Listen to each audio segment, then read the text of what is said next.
ngihamba nge-underage la airport isila imini beprepare airport elwela ngisho imqhele elwela usitu sethu akekho umuntu omele uZulu njengami noyimpiliso kaZulu njengami kodwa kwazi ukusuka abantu abafana no3 second abantu aba-actayo aba-actor abaqamba amanga aqambele ngisile sidala amanga abazenza inyanga bengezona abazenza oprofessor bengebona amaclown nje ay-actelayo bese bona bezokwakhanda icontent umdlalo ngento engitsilona eqiniso mina ngidlali mina ngiphethe iqiniso mina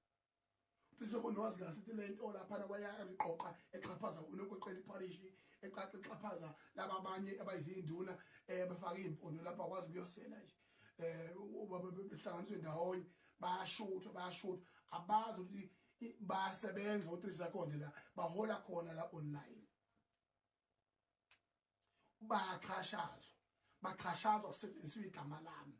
ngoba o3 second ziyimbuzane ezithanda ukukhanya kodwa hayi ngenhloso yokuzobuza ukuthi ukhanya kanjani baze basondele ekukhanyeni ngenhloso yokucisha ngifuna nibuke ubuthakathi eniyibo kuleliso ngifuna ngabo 3 second ngoba kaphaphile nje ngalezi zinyinyana eziphaphe kwaze weqa ezikhanda